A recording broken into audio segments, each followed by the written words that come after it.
நம்மாழ்வாரோட script இருக்குல்ல, சுற்றுச்சூழல் script, அது அப்படியே பொலிட்டிக்கல் மேடைக்கான வீராவேசன வசனம் பேசுவதற்கான வாய்ப்பாக சீமான் பயன்படுத்திக்கிறார்.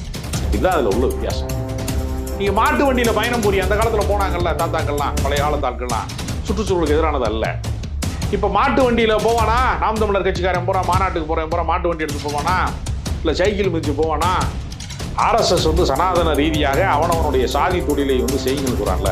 அப்போ கோணார்கள்லாம் ஆடு மாடு மேய்க்கிறத விட்டுட்டு வெளியில் வர வேணாம் என்று சொல்வதற்கான விஷயம் அதில் இருக்குல்ல. நீ அவன் தொழிலை பாரியா, செருப்பு தைக்கிறவன் செருப்பு தைக்கிற தொழிலை பாரு, நெசவு செய்கிறவன் நெசவு செய்கிற தொழிலை பாரு, சாக்கடை ஆடுறவன் சாக்கடை ஆடுற தொழிலை பாரு. அவன் ஜாதிக்குரிய தொழிலை பார்த்தீங்கன்னா சனாதன தர்மம் கிடாம இருக்குங்கிறான்ல. அந்த பறவை சொல்றீங்க, இந்த பறவை பாருங்க, என்னன்னா மாடு இல்லைன்னா எப்படி மாட்டுக்கறி கிடைக்கும், எப்படி பால் கிடைக்கும், அந்த மாதிரியான கேள்விகளும் இருக்கு. அதெல்லாம் கேட்கிறாருலங்க. அப்ப நீங்க நாம் தமிழர் கட்சிக்காரன பூரா மாடு மேய்க்க சொல்லுங்க, ஒதுக்குறானான்னு கேட்டு சொல்லுங்க. மேடையில பேசுறாருங்க, அவர் டெய்லி மாடு மேய்க்க சொல்லுங்க. அவர் 8 மணி நேரம் காலையில நான் வேணா மாடு வாங்கி தரேன், சீமானுக்கு 4 மாடு வாங்கி தரேன், காலையில கொண்டு மேய்ச்சிட்டு எனக்கு கொண்டு வந்து ஒப்படைக்க சொல்லுங்க. இயற்கையை பாதுகாக்கிறதுக்கு அவர் ஏற்பாடு செய்ய ஆரம்பிக்கிறேன். மேடையில் மட்டும் நான் வீரவசனம் பேசுவேன், நான் அப்படி பண்ணுவேன் எப்படி பண்ணுவேன்னு கடைசியில் கோணார் சங்கத்தில் இருக்கிறவங்களை கூட்டிகிட்டு வந்து தான் இவ்வளோ வேலையை செஞ்சுருக்காரு. சாதி சங்கத்தை மறைமுகமாக ஆப்ரேட் பண்ணிட்டு இருக்காரு சீமான். அவன் சாதி குடிப்பெருமை பேசணுங்கிறார். என்ன குடிப்பெருமை இருக்கு நமக்கு? இல்லை, அவர் அப்படி சொல்றது வேண்டாம். இந்த வேலை செய்யறவங்களுக்கு அதைத்தாங்க அவர் சொல்ல வர்றாரு. அதில் தேன் தடவிய இந்த மருந்து, இந்த கசப்பான மருந்துக்கு தேன் தடவி சொல்றாரு.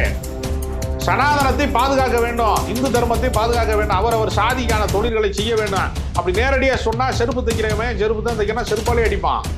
அதை மறைமுகமா சொல்றதுதான் இது.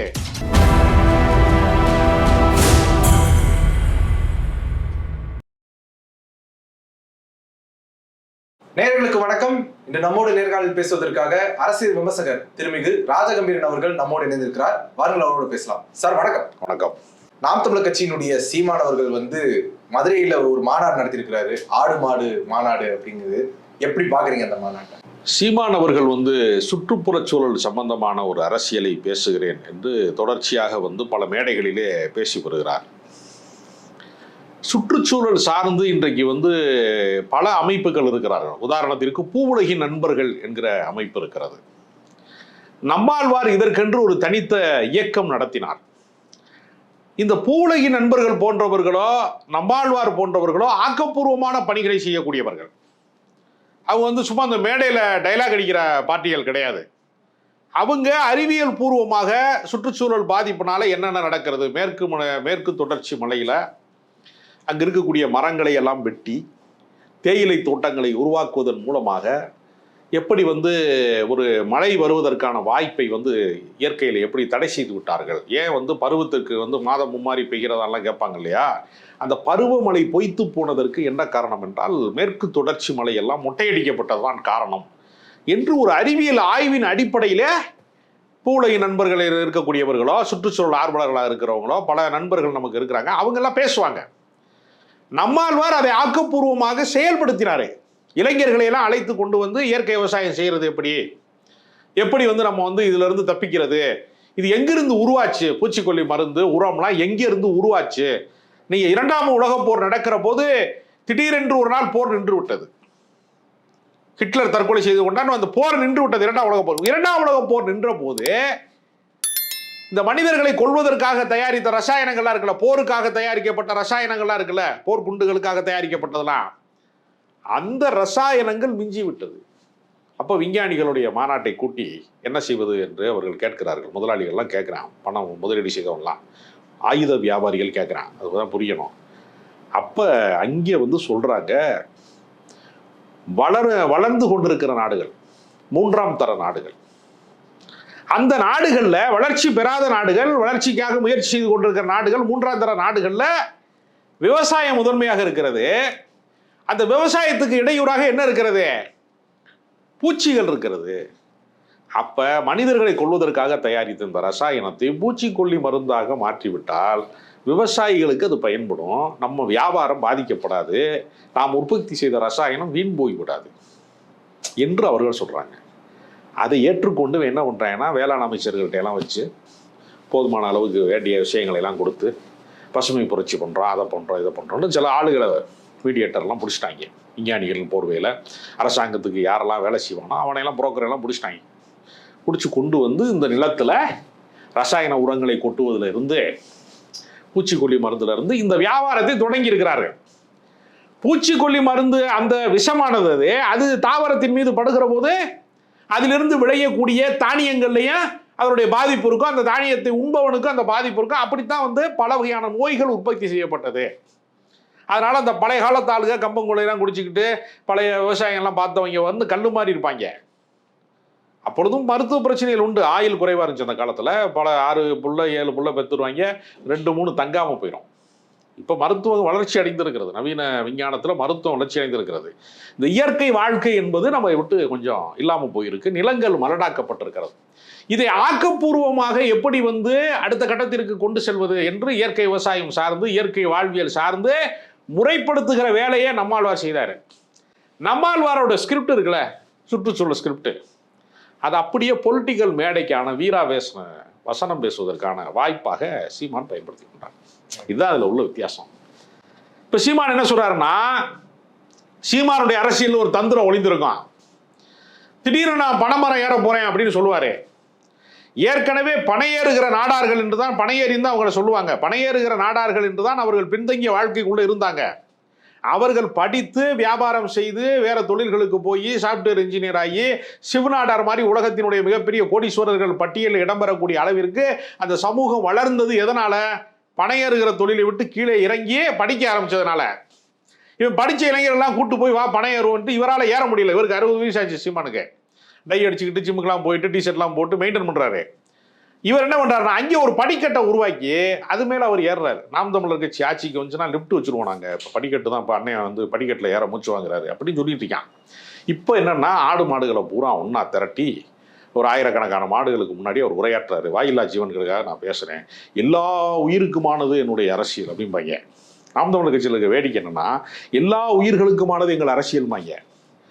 ஆனால் கேரளாக்காரன் தெலுங்கு பேசுகிறவன், மாற்று மொழி பேசுகிறவன் இருக்கான்ல, தமிழ்நாட்டில் மொழி சிறுபான்மை மக்கள் இருக்கான்ல, அவனை விரோதிப்பான். மனித குலத்தை தாண்டி எல்லா உயிர்களுக்குமான அரசியலை நாங்கள் செய்கிறோம்னா, தெலுங்கு பேசுகிறவன் எனக்கு விரோதி, சௌராஷ்டிரா பேசுகிறவன் எனக்கு விரோதி, மலையாளம் பேசுகிறவன் எனக்கு விரோதி, உருது பேசுகிறவன் எனக்கு விரோதி. மொழி சிறுபான்மை மக்களை எதிரிகளாக கட்டமைப்பதற்குல அந்த மொழிவெறி அரசியலை அவங்க செய்கிறாங்க. அதுக்கு ஒரு உள்நோக்கம் இருக்கிறது. அவர்கள் வந்து பார்ப்பனர்களை மிக நீண்ட காலமாக திராவிட இயக்கம் எதிர்த்தது. அது மாதிரி வந்து பார்ப்பனர் அல்லாதவர் இயக்கம் மாதிரி தமிழர் அல்லாதவர் அப்படின்னு ஒரு கோடு கழிச்சு ஒரு அரசியல் செய்வோம்னு அவங்க ஆரம்பித்தாங்க. அது அவர்களுக்கு பெரிய அளவில் கை கொடுக்கல. திடீர்னு வந்து முதலமைச்சரை வந்து தெலுங்குக்காரம்பாங்க. திடீர்னு யாராவது ஒருத்தர் வந்து அவங்களுடைய பாரம்பரியம் 500 வருஷத்துக்கு முன்னாடி அங்கேருந்து வந்துச்சுன்னு சொல்லுவாங்க. நாம் தமிழர் கட்சி ஒருத்தன் எதிர்த்துட்டாருனாலே அவன் தெலுங்குக்காரன்றாங்க. என்னைய கூட சொல்லியிருக்காங்க சில முறை. அவங்க முத்திரை குத்துவாங்க. எப்படி வந்து இந்த ஹெச் ராஜா மாதிரி ஆளுகள்லாம் கிறிஸ்தவ கைக்கூலி அப்படி இப்படின்னு சொல்லுவாங்கல்ல, அதே மாதிரியான வேலைகளை அவங்க செய்வாங்க. ஆடு மாடுகளுக்கு முன்னாடி இவர் என்ன சொல்றாருன்னா, மேய்ச்சல் நிலங்கள்லாம் பறி போய் விட்டது, எல்லாமே காணாம போயிருச்சு, இதை மீட்டு தான் மறுபடியும். நான் என்ன கேட்குறேன், சீமான் வந்து ஆடு மாடு மேய்க்கிறவராகவே அவருடைய சிவகங்கை மாவட்டம் அரணையூர்ல ஆடு மாடு மேய்த்து கொண்டு அவரே இருந்திருக்கலாம்ல. அவர் கல்லூரிக்கு போய் படிச்சுட்டு சினிமா எடுக்க வர்றவங்க இங்கே டைரக்டராக வந்து தப்பான படங்களை எல்லாம் எடுத்து ஓடாத படமாக எடுத்துட்டு இப்போ கட்சி ஆரம்பித்து அவர் ஒரு வாழ்க்கை வாழ்கிறார்ல. அவர் வெளிநாட்டு ஷூ போடுறாரு, அவர் போகிற காரு வெளிநாட்டு காரு, சொகுசு காரில் போகிறாரு. நான் என்ன சொல்கிறேன், நீங்கள் வந்து பெட்ரோல் எடுக்கிறத அவர் கேட்டார்ல, மீத்தேன் எடுக்கிற இடத்துக்கெல்லாம் போராட்டத்துக்கெல்லாம் போனார்ல, அப்போ பெட்ரோல் இதில் இருக்குது, அதனால் பெட்ரோலியம் இருக்குது, அதனால் மீத்தேன் எடுக்கிறோம், அதெல்லாம் எடுக்கிறோங்கிற தவறுனான்னா, அவர் போகிற காருக்கு பெட்ரோல் போடுறதுன்னா சுற்றுச்சூழலுக்கு எதிரான தானே. நம்மாழ்வார் என்ன செஞ்சாருன்னா, கார் வச்சிருந்தாரு ஆனால் போக மாட்டார். அதிகமாக தவிர்க்க முடியாத சூழலில் தான் கார் போவார், பொது வாகனங்களை பயன்படுத்தும். ஏன்னா சுற்றுச்சூழலுக்கு அது கேடு விளைவிக்கினார் நம்மாழ்வார். இதை நடைமுறைப்படுத்த முடியுமான்னு ஒரு கேள்வி இருக்கிறது. இப்போ ஏசி இல்லாமல் நீங்கள் அலுவலகத்தை நடத்த முடியுமா? கார் இல்லாமல் நீங்கள் வந்து பயணங்கள் செய்ய முடியுமா? இதெல்லாம் சுற்றுச்சூழலுக்கு எதிரானதான். இப்போ நீங்கள் வந்து சைக்கிள் ஓட்டினீங்கன்னு வச்சுங்க, அது சுற்றுச்சூழலுக்கு எதிரானதா இல்லை. நீங்கள் மாட்டு வண்டியில் பயணம் போறீங்க, அந்த காலத்தில் போனாங்கல்ல தாத்தாக்கள்லாம், பழைய காலத்தாட்கள்லாம், சுற்றுச்சூழலுக்கு எதிரானது அல்ல. இப்போ மாட்டு வண்டியில் போவானா? நாம் தமிழர் கட்சிக்காரன் போகிறான், மாநாட்டுக்கு போகிறேன் மாட்டு வண்டி எடுத்து போவானா? இல்லை சைக்கிள் மிதிச்சு போவானா? நீங்கள் பாருங்க, பழைய வாழ்க்கைக்கு திரும்புங்கன்னு சொல்கிறது இருக்குல்ல, இது நடைமுறைக்கு சாத்தியமா? அமித்ஷா கூட சொல்கிறார், நான் இயற்கை விவசாயம் பண்ண போகிறேன். இதில் என்ன ஒரு ரகசியம் ஒளிந்து இருக்கிறதுனா, ஒரு தந்திரம் ஒளிந்திருக்கிறதுனா அவனவனுடைய குலத்தொழிலை செய்யுங்கள் என்று விஸ்வகர்மா திட்டத்தில் சொல்கிறான்ல பாஜக மத்திய அரசாங்கத்தினுடைய திட்டத்தில். ஆர்எஸ்எஸ் வந்து சனாதன ரீதியாக அவனவனுடைய சாதி தொழிலை வந்து செய்யுங்கன்னு சொல்கிறான்ல. அப்போ கோணார்கள்லாம் ஆடு மாடு மேய்க்கிறத விட்டுட்டு வெளியில் வர வேணாம் என்று சொல்வதற்கான விஷயம் அதில் இருக்குல்ல. நீங்கள் அவன் தொழிலை பாரியா, செருப்பு தைக்கிறவன் செருப்பு தைக்கிற தொழிலை பாரு, நெசவு செய்கிறவன் நெசவு செய்கிற தொழிலை பாரு, சாக்கடாடுறவன் சாக்கடாடுற தொழிலை பாரு. அவன் ஜாதிக்குரிய தொழிலை பார்த்தீங்கன்னா சனாதன தர்மம் கிடாம இருக்குங்கிறான்ல. நீங்க அந்த பறவையில ஒண்ணு சொல்றீங்க, இந்த பறவையில பாருங்க என்னன்னா மாடு இல்லைன்னா எப்படி மாட்டுக்கறி கிடைக்கும், எப்படி பால் கிடைக்கும், அந்த மாதிரியான கேள்விகளும் இருக்குது இல்லைங்களா. அதெல்லாம் கேட்கிறாருலங்க. அப்ப நீங்க நாம் தமிழர் கட்சிக்காரன பூரா மாடு மேய்க்க சொல்லுங்க, ஒத்துக்கிறானான்னு கேட்டு சொல்லுங்க. எல்லாரையும் ஆடு மாடு மேய்க்க சொல்றாருல்ல, மேடையில பேசுறாருங்க. அவர் டெய்லி மாடு மேய்க்க சொல்லுங்க. அவர் 8 மணி நேரம் காலையில நான் வேணா மாடு வாங்கி தரேன், சீமானுக்கு 4 மாடு வாங்கி தரேன், காலையில கொண்டு போய் மேய்ச்சிட்டு எனக்கு கொண்டு வந்து ஒப்படைக்க சொல்லுங்க, இயற்கையை பாதுகாக்கிறதுக்கு அவர் ஏற்பாடு செய்வாரான்னு கேளுங்க. நடைமுறை சாத்தியத்தோடு சிந்திக்கலங்க. நான் நினைக்கிறேன் இயற்கை அழிக்கப்படுகிறது, மலைகள் வந்து உடைக்கப்படுகிறதுனா சொல்றாருல, அது கார்பரேட் கம்பெனிக்கு எதிரான, அது கார்பரேட் கம்பெனிக்காரன் செய்யற சூழ்ச்சி தானே அது. அதுக்கு எதிராக அவர் போராடுவாரா? நீங்க மணல் மாஃபியாவில் இருக்கிற பைகுண்டராஜன் பணம் வாங்கிட்டு கட்சி நடத்திக்கிட்டு மணலை உடைக்கிறாங்க, மலையை உடைக்கிறாங்க, மணல் அள்ளுறாங்கன்னா யார் நம்புவா? உங்களுக்கு அந்த யோக்கியதை இருக்கா? முதல்ல கன்னியாகுமரியில வேற யாரு குரல் கொடுக்குறா? அங்க கல்குவாரியில குரல் கொடுத்தா தானங்க காசு கிடைக்கும். முதலாளி எதிர்த்து நீங்க குரல் கொடுத்தீங்கன்னா தானே மலையை உடைக்க கூடாது, மண்ணை அள்ளக்கூடாதுன்னு குரல் கொடுத்தா மணல் அள்ளுறவங்க மாஃபியாக்கெல்லாம் வந்து பணம் கொடுக்குறாங்க. குரல் கொடுக்கறதுடைய நோக்கம் உண்மையான நோக்கமா இருக்கணும்ல. சும்மா மேடையில வந்து வீரவசனத்தை பேசிட்டு, அதான் நான் சொல்றேன், ஒரு நாள் மாட்டை கொண்டு வந்து பூராத்தையும் கட்டிட்டு மாடுகளுக்கு முன்னாடி நான் பேசிட்டேன், இதோட கலைஞ்சு போயிடுவீங்கல்ல. நீங்க வச்சிருக்கிற காரு வெளிநாட்டுக்காரு, சொகுசு காரில் போறிய, சுற்றுச்சூழலுக்கு நீங்கள் ஆதரவானவர்னு எதை வச்சு நம்ப சொல்றீங்க? நடைமுறை சாத்தியம் வேணுமாங்க. எந்த கோட்பாட்டை நீங்கள் கையில் எடுத்தாலும் நடைமுறைப்படுத்தணும்ல. நீங்க காந்தி வந்து சுதந்திரம் வேணும்னு சும்மா சொல்லிக்கிட்டே இருந்தார் அவரு, அதுக்காக சிறை சென்றாரு, அதுக்காக போராட்டினாரு, ஒத்துழையாமை இயக்கம் நடத்தினாரு. நீங்க என்ன செய்வீங்க? ஒவ்வொரு தலைவனுமே போராடி இருக்காங்களே. இந்தி வேணாம், இந்தி ஆதிக்கம் எங்களுக்கு வேண்டாம்னு சொல்லிட்டு அண்ணாதுரை அறிக்கை வெளியிட்டாரா? களத்தில் நின்று ரயில்வே எல்லா இடத்துலையும் ரயில் தண்டவாளத்தில் தடை வைக்கிற போராட்டம் வரைக்கும் நடத்தி தானே அதை வந்து தமிழ்நாட்டை விட்டு அப்புறப்படுத்த முடிஞ்சிச்சு. 68 உயிர்கள் வந்து தங்கள் நெஞ்சுகளிலே துப்பாக்கி குண்டுகளை ஏந்துகிற போராட்டத்தில், வீர போராட்டத்தை நடத்தி தானே வெற்றி பெற்றான். எல்லாத்துக்கும் ஒரு விலை இருக்கிறதுல, தியாகம் இருக்குல்ல, உழைப்பு இருக்குல்ல. ஒன்றுமே இல்லாமல் மேடையில் மட்டும் நான் வீரவசனம் பேசுவேன், நான் அப்படி பண்ணுவேன் எப்படி பண்ணுவேன்னு கடைசியில் கோனார் சங்கத்தில் இருக்கிறவங்களை கூட்டிகிட்டு வந்து தான் இவ்வளோ வேலையும் செஞ்சுருக்கிறாரு. சாதி சங்கத்தை மறைமுகமாக ஆப்ரேட் பண்ணிட்டு இருக்காரு சீமான். அவன் சாதி குடி பெருமை பேசணுங்கிறாரு. என்ன குடி பெருமை இருக்கு நமக்கு? எல்லாருமே ஏதோ ஒரு இந்திய சமூகத்தில், தமிழ் சமூகத்தில் பிறக்கிறவன் ஏதோ ஒரு சாதியில ஒரு கர்மாந்திரத்தில் பிறக்கிறான். அதை கொண்டாடணுமா? இல்லை, அது கொண்டாடணும், குடி பெருமை அது. அப்ப நீங்கள் எதை நோக்கி அழைத்து செல்கிறீர்கள்? இந்த இளைஞர் சமூகத்தை அறிவியல் யுகத்தை நோக்கி அழைத்து செல்கிறீர்களா, கடந்த கால புராண காலத்திற்கு அழைத்து செல்கிறீர்களா அப்படின்னு ஒரு கேள்வி இருக்குல்ல. நம்ம வந்து முதல் இதை வந்து பிறந்தவனே வந்து தமிழன் தான், கல் தோன்றா மண் தோன்றா காலத்திலே முன் தோன்றிய மூத்த குடி. இதுக்கு ஏதாவது அறிவியல் ஆதாரம் இருக்கா? நமக்கு பெருமையா இருக்கு, சந்தோஷமா இருக்கு. இதுக்கு அறிவியல் ஆதாரம் இருக்கா? தென்னாப்பிரிக்காவில் பிறந்தவனுக்கு அவனோட ஜீனும் உசிலம்பட்டிக்காரங்க ஜீனும் ஒன்றா இருக்குங்கிறாங்க.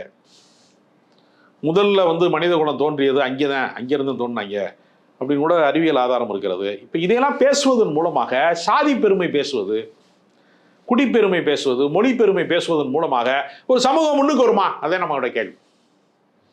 இப்போ நவீன அறிவியலை புறக்கணித்தர முடியுமா நம்மளால? அதனால கார்பரேட்டுகளுக்கு எதிராக போராடுகிற இடத்துல அவர் வந்தாருன்னா அவரை பாராட்டலாம். அங்கெல்லாம் அவர் காசு வாங்கிடுவார், அங்கெல்லாம் ஒரு தெளிவான அரசியல் தான் பண்ணுவார். அவருக்கு என்னன்னா திமுக அரசை காலி பண்ணணும். அதுக்கு என்ன செய்யணும்? திமுக அரசை வந்து பழிசாட்டுவதற்கு ஒரு வாய்ப்பாக அவர் புதுசு புதுசாக ஒரு இதை கொண்டு வருவாங்க. அதில் பாஜக எடுக்கிற விஷயங்கள்லாம் தோற்குது. அதனால அந்த அஜெண்டா பூராமே சனாதன கோட்பாடு, சாதி ரீதியான குலத்தொழிலை பாதுகாப்பது, விஸ்வகர்மாவா மாத்துறதுலாம் இருக்கு இல்லையா, அந்த வேலை திட்டத்தை அவர் வேறொரு வடிவத்தில் தமிழ் தேசியம் என்கிற வண்ணம் அடிக்கப்பட்ட ஒரு சனாதனம் தான் நாம் தமிழர் கட்சி. நிறைவாக ஒரு கேள்வி என்னன்னா, காட்டுல வந்து ஆடு மாடுகளை மேய்க்கிறதுக்கான உரிமைகள் கொடுக்கணும், அதே சமயம் தமிழ்நாடு தமிழ் கால்நடை மருத்துவத்தை வந்து ஊக்குவிக்கணும் அப்படின்னு சொல்லி பல தீர்மானங்கள் எல்லாம் போட்டிருக்காரு. அந்த தீர்மானம்லாம் பார்க்கும்போது கொஞ்சம் சரியா தானே இருக்குது. என்ன காட்டுக்குள்ள, எந்த காட்டுக்குள்ள அவர் போறான்? இல்ல காட்டுக்குள்ள ஆடு மாடுகளை மேய்க்கிறதுக்கு உரிமை கொடுக்கணும்னு சொல்றாரு. ஏன்னா போலீஸ்காரங்க போய் சன்னாசின்னு ஒருத்தரை போட்டு துன்புறுத்துனாங்க இல்லைங்களா? சரி, அதனாலதான் சொல்றாரு காட்டுக்குள்ள போறாங்க, அவருடைய பாதுகாப்புக்கு யார் பொறுப்பேற்பது? காட்டுக்குள்ள இருந்து சிங்கம் போய் வந்து ஒரு ஆளை தின்றுச்சுன்னு வச்சுங்க, ஒரு நாம் தமிழர் தம்பி எல்லாம் போய் வந்து பாதுகாப்பு அளிப்பாங்களா? ஒவ்வொன்றும் வந்து வனத்துறையினுடைய பாதுகாப்பு எல்லைக்குள்ளே போய் அதுக்குள்ளே எதுக்கு போகணும்? விவசாய நிலத்தில் மிச்சம் இருக்கிற புல்வெளியில் தான் அவனுடைய மாடை மேய்க்க விடணும், அதுக்கு புல்வெளிகளை உருவாக்கணும். ஏற்கனவே வளர்ச்சியின் காரணமாக விவசாய நிலங்களை விட்டு வெளியேறுகிறான். எனக்கு தான் சொந்தமாக விவசாய நிலம் இருக்கிறது, விவசாயம் வந்து லாபகரமான தொழிலாக நடத்த முடியாததுனால மாற்று ஏற்பாட்டுக்கு நம்ம போகிறோம், நீ அங்கேயே இருந்து சொன்னால் அது என்ன நியாயம் இருக்க முடியும்? நீ கடைசி வரைக்கும் கிராமத்திலே கடை, ஆடு மாடு மேய்ச்சிக்கிட்டு கிராமத்தில் கடைன்னு சொல்றதுக்கு பேர் வந்து வந்து இயற்கை போற்றுவதா? இல்லை, அவர் அப்படி சொல்றது வேண்டாம். வேலை செய்யறவங்களுக்கு அதைத்தாங்க அவர் சொல்ல வர்றாரு. அதுல தேன் தடவிய இந்த மருந்து, இந்த கசப்பான மருந்துக்கு தேன் தடவி சொல்றாரு, சனாதனத்தை பாதுகாக்க வேண்டும், இந்து தர்மத்தை பாதுகாக்க வேண்டும், அவர் சாதிக்கான தொழில்களை செய்ய வேண்டும். அப்படி நேரடியாக சொன்னா செருப்பு தைக்கிறவன் செருப்பு தான் தைக்கணும், செருப்பாலே அடிப்பான். அதை மறைமுகமா சொல்றதுதான் இது. ஒரு இந்து பிறக்கும் போதே தொழிலோடு பிறக்கிறான் அப்படின்னு மணியன்கிற விஸ்வ இந்து பரிஷத் தலைவர் பேசுறான். அவனுக்கு என்ன, அவனுக்கு சௌகரியமா இருக்கு. வழக்கறிஞர் சுமதினு ஒருத்தங்க பட்டிமன்ற பேச்சாளர், அவங்க ஒரு கூட்டத்தில் பேசுறாங்க. ஒருத்தர் சமோசா விற்கிறாரு, ஒரு நாளைக்கு 1000 சமோசா, லட்சக்கணக்கில் சம்பாதிக்கிறாரு. திடீர்னு ஒரு நாள் அவருக்கு வந்து அவருடைய வருமானம் என்னன்னு பார்க்குற போது வருமான வரித்துறை அது இருந்துருச்சு, அவ்வளோ காசு சம்பாதிக்கிறாரு அப்படின்னு அவங்க சொல்றாங்க. அவங்களோட மக வந்து வெளிநாட்டில் உயர்கல்விக்காக வெளிநாட்டில் படிக்கிறாங்க. அப்ப அவங்க என்ன சொல்ல வராங்கன்னா, நீங்க எல்லாம் சமோசா வீங்கடா, என் மக வந்து இன்டர்நேஷனல் லெவல்ல போய் படிச்சுட்டு வருவா, உயர் அதிகாரத்துக்கு வருவா, அவன் சுப்ரீம் கோர்ட் நீதிபதியா வருவா, சட்டம் உயர்கல்வியினுடைய சட்டத்தை படிச்சுட்டு இருக்கா. நீங்க எல்லாம் சமோசா வீங்கடா, நீங்க எதுக்குடா கல்வியை கற்கிறீங்க, நீங்க எதுக்குடா அதிகார மையத்துக்கு வர்றீங்க என்று பிற்படுத்தப்பட்டவனே, ஒடுக்கப்பட்டவனே, பட்டியலினத்தை சேர்ந்தவன்லாம் படிச்சு மேல வர்றதா என்று நேரடியா கேட்க முடியாம சமோசா வீங்க பயங்கரமான லாபம் கிடைக்கும் என்று சொல்வதும், டேய் நீங்க பணம் ஏறுங்கடான்னு சொல்றதும், ஆடு மாடு மேய்க்கிறதெல்லாம் பாதுகாத்துக்கடான்னு சொல்றதும் மறைமுகமாக சனாதன கோட்பாட்டிற்கு வக்காலத்து வாங்குவதை சூசகமாக சொல்லுகிற ஒரு சூழ்ச்சி அரசியலை தான் சீமான் அரங்கேற்றிக் கொண்டிருக்கிறார். உங்களுடைய நேரத்தை ஒதுக்கி எங்களோட கருத்துல பந்தவீங்க, நன்றி சார்.